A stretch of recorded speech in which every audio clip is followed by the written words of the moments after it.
आज मैं आपको एक ऐसी कहानी सुनाने जा रही हूँ जो हजारों साल पुरानी है, लेकिन आज भी उतनी ही रहस्यमय और दिलचस्प है।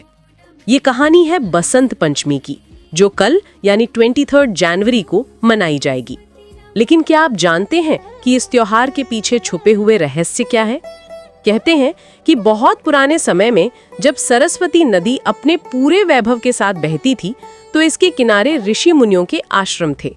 महान व्यास मुनि भी यहीं रहते थे। हिमालय की बर्फ पिघलने से नदी का प्रवाह बढ़ जाता था और किनारों पर सरसों के फूल खिल जाते थे। पूरा इलाका पीले रंग से भर जाता था। ये दृश्य इतना मनमोहक था कि लोग इसे दिव्य मानने लगे। उस समय के लोग कहते थे कि जब सरसों के फूलों की सुगंध हवा में फैलती है तो ऐसा लगता है मानो स्वयं देवी सरस्वती की उपस्थिति हो। लेकिन असली रहस्य यहाँ से शुरू होता है। पुराणों में लिखा है कि भगवान ब्रह्मा ने जब सृष्टि की रचना की तो उन्हें लगा कि कुछ अधूरा है। संसार में ज्ञान और कला की कमी थी। चारों तरफ सन्नाटा था, कोई आवाज नहीं, कोई संगीत नहीं। तब उन्होंने गहरी तपस्या की और अपने मुख से एक देवी को प्रकट किया, माँ सरस्वती। वो श्वेत वस्त्र पहने वीणा लेकर आई। उनके हाथों में कमल का फूल था और मुख पर अद्भुत तेज। जैसे ही उन्होंने वीणा बजाई, पूरी सृष्टि में संगीत, कला और ज्ञान का प्रकाश फैल गया। पक्षियों ने गाना शुरू कर दिया, नदियां मधुर आवाज में बहने लगीं। ये घटना माघ महीने की पंचमी को हुई थी। इसीलिए इस दिन को बसंत पंचमी कहा जाता है। पंचमी का मतलब है 5वां दिन। लेकिन यहाँ एक और दिलचस्प बात है। ये दिन सिर्फ माँ सरस्वती के जन्म का नहीं, बल्कि प्रेम की जीत का भी दिन है। कामदेव और रति की प्रेम कहानी भी इसी दिन से जुड़ी है। जब भगवान शिव गहरी तपस्या में लीन थे तो देवताओं को चिंता हुई कि वो कभी विवाह नहीं करेंगे। तारकासुर नाम का एक राक्षस था जिसे वरदान मिला था कि केवल शिव का पुत्र ही उसे मार सकता है। लेकिन शिव तो तपस्या में मगन थे। देवताओं की समस्या बढ़ती जा रही थी। तब कामदेव ने एक योजना बनाई।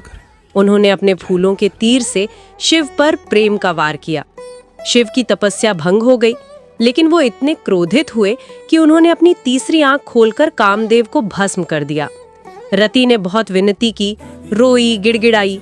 उसका प्रेम इतना सच्चा था कि अंततः बसंत पंचमी के दिन कामदेव को वापस जीवन मिला। इसीलिए ये दिन प्रेम और नई शुरुआत का प्रतीक बना। अब सवाल ये है कि आज के समय में हमें बसंत पंचमी पर क्या करना चाहिए? सबसे पहले तो ये समझना होगा कि ये त्योहार सिर्फ पूजा पाठ का नहीं, बल्कि नई शुरुआत का दिन है। पीला रंग पहनना इसलिए शुभ माना जाता है क्योंकि ये ज्ञान और समृद्धि का प्रतीक है। ये रंग सरसों के फूलों का रंग है, बसंत का रंग है। सुबह जल्दी उठकर स्नान करें और माँ सरस्वती की पूजा करें। कुछ लोग हल्दी और सरसों के तेल से स्नान करते हैं क्योंकि माना जाता है कि इससे देवी प्रसन्न होती है। अगर घर में छोटे बच्चे हैं तो उन्हें इस दिन पहली बार लिखना सिखाएं। ये परंपरा बहुत पुरानी है और माना जाता है कि इस दिन शुरू की गई पढ़ाई में माँ सरस्वती का विशेष आशीर्वाद रहता है। बच्चों को पहला अक्षर ओम लिखना सिखाते हैं। पतंग उड़ाना भी इस दिन की खास परंपरा है। ये सिर्फ मनोरंजन नहीं, बल्कि आकाश की ऊंचाइयों तक अपने सपनों को पहुंचाने का प्रतीक है। जब आप पतंग उड़ाते हैं तो मन में ये भावना रखें कि आपके सभी सपने भी इसी तरह ऊंचाइयों को छुएं। पतंग के साथ साथ आपके इरादे भी आसमान में उड़ते हैं। घर में सरसों के फूल लगाएं और पीले रंग की मिठाइयाँ बनाएं। बसंती रंग का हलवा, केसर या खीर या पीली मिठाइयाँ बांटें। ये सिर्फ स्वाद के लिए नहीं, बल्कि सकारात्मक ऊर्जा फैलाने के लिए भी जरूरी है। पीला रंग मन में खुशी और उत्साह भरता है। इस दिन किताबों और कलम की भी पूजा करते हैं। अपनी पुरानी किताबों को साफ करें, नई किताबें खरीदें।